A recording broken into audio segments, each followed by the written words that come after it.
Para usted, ¿cuál es la diferencia económica entre Colombia y los Estados Unidos? Para mí, es, en Colombia, yo tenía 2 grados universitarios, un trabajo de ejecutiva que pagaba muy bien para los estándares colombianos, pero realmente no alcanzaba siempre el dinero para los gastos totales de una familia, que en mi caso se componían de mi madre, mi hija y yo. Cuando me trasladé a los Estados Unidos, aunque jamás he estudiado una carrera universitaria y nunca he tenido un trabajo prestigioso, junto con mi esposo hemos logrado adquirir algunos bienes materiales como es casa y carros y tener una solidez económica para nuestra familia. Y para mí ese es el sueño americano, el trabajar duro y lograr la estabilidad y el hogar para mi familia. Caitlin McCall, and this is my family tree. This is my family tree, and the best way is to start with my great-grandmother, Ollie, who mainly came from Georgia, and I didn't know much about her because I couldn't really find info about my great-grandparents because I mainly just stuck to the female side of the family, and this was all I got from my mom.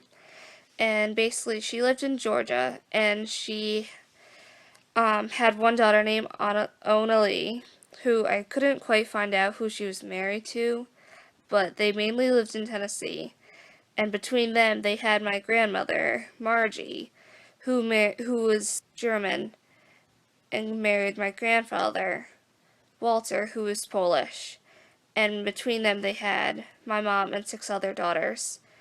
And between my mom then got married to my dad, Edward, who was son between Margaret and someone because she remarried a couple times.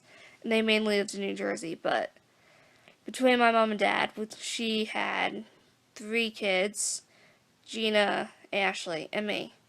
And just, I'm like this little tiny part of this big hole. But like, there's a whole bunch of siblings everywhere. Can you tell me a little bit about your mom and her relationship with your dad? Okay. My mother and daddy grew up on a mill village. The mill village was Otteray, which is in Union, South Carolina. They were good friends. They lived close to each other. He was John Earl Baldwin Jr. My mother was named Cora Cornelia Littlejohn.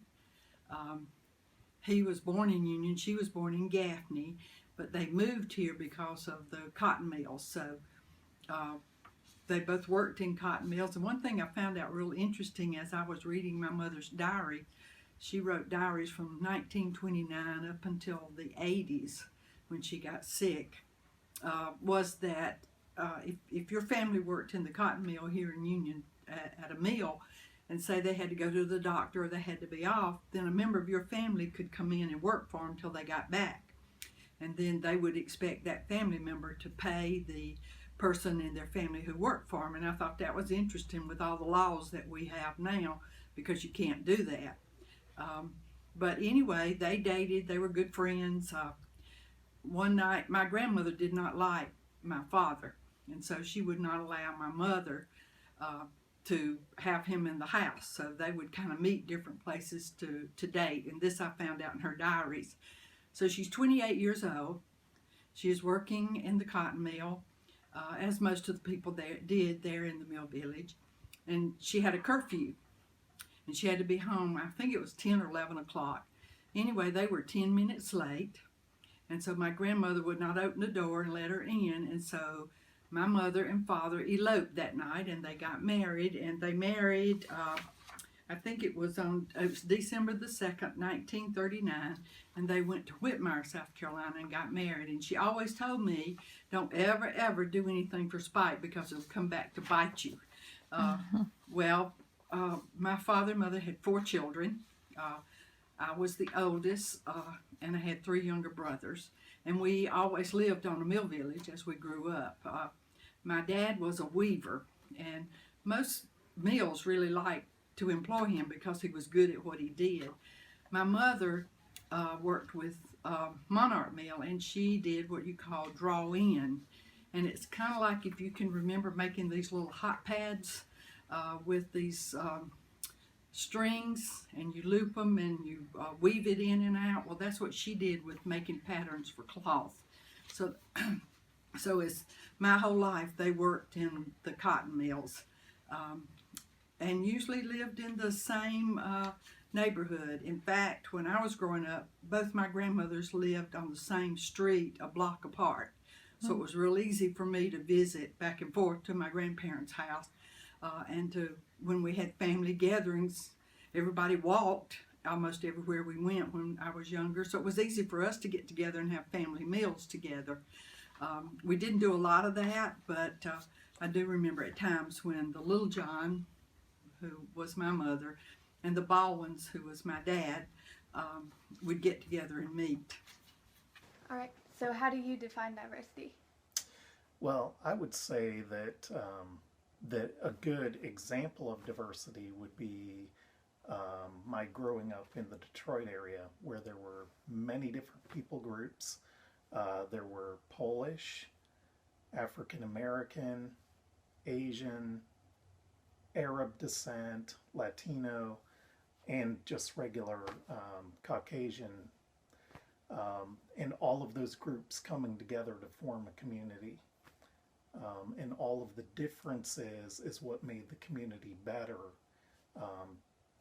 Just with all the foods, the cultural events, and all of that just made it a more exciting community to be part of. So did that affect how you saw diversity? I was just used to it, always having so many different ethnic groups around. It didn't seem abnormal. Can you think of any examples of diversity within our family? I have green eyes and everyone else has brown. True. What about ethnicity, like our origins? Well, my background is Italian and German, where Mom's background would have been mostly Irish. I'm Elliot Corbin, by the way, from GMC.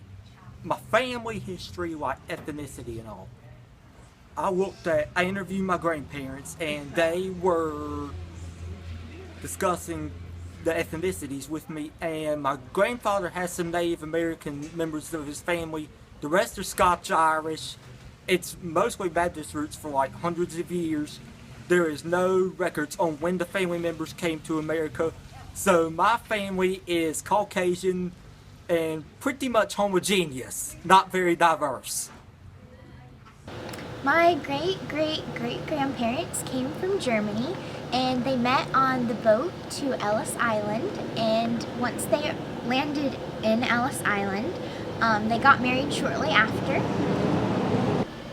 My great-grandparents, Frederick Schneider and Vera Schneider, lived in East Brunswick, New Jersey, and they worked in the construction business. And this is my grandpa, Robert Schneider, from East Brunswick, New Jersey.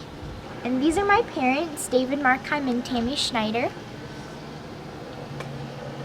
This is a book that my uncle made for us, and it's a whole book just about my family's ancestry. And so it goes through and it talks about where all my family lived and who I'm related to, and it talks a lot about my family's past, and it has a lot of pictures of them when they lived in Illinois, because all my family is from Paris, Illinois. And so it has a lot of pictures just of like the farmers that lived there, and it just shows a lot about my family's history. 3, 2, 1. In 1970s, we were stationed in Iwakuni, Japan with the Navy, and one day we went down to Hiroshima, Japan, just to see the sights, and unfortunately we picked a day that it had been bombed, the anniversary of the bomb many years ago, and the people there were rather hostile towards Americans that day. We found out later not to go there on that particular anniversary day each year. But otherwise, while we were in Japan, the people were very caring and loving and kind, and we really enjoyed our tour while we were there. Hi guys, my name is Sydney Kiger, and I decided to do a scrapbook page about my ancestry.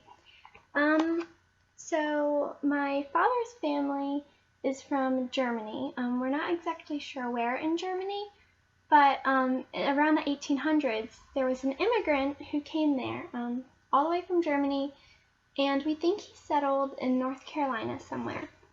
And actually all my dad's family, they currently live in North Carolina. Right about here, which is the Charlotte, Mecklenburg area. So yeah, as for my mom's family, they originated from Africa. We're not sure what country, but around like West Africa, those countries over there, one of those. And that's where they came from. And they were actually slaves, and they were in Gaffney, and there's a little plantation there that was owned by the Little Johns, and that was a very predominant family there, prestigious. There are streets named after them and all stuff like that. But my great-grandparents, I think, actually had land there and farms and stuff. So that's where they originated from. And a lot of them actually still live in the Gaffney area now in South Carolina. And I currently live in Greenville, South Carolina. So that's about me. Bye.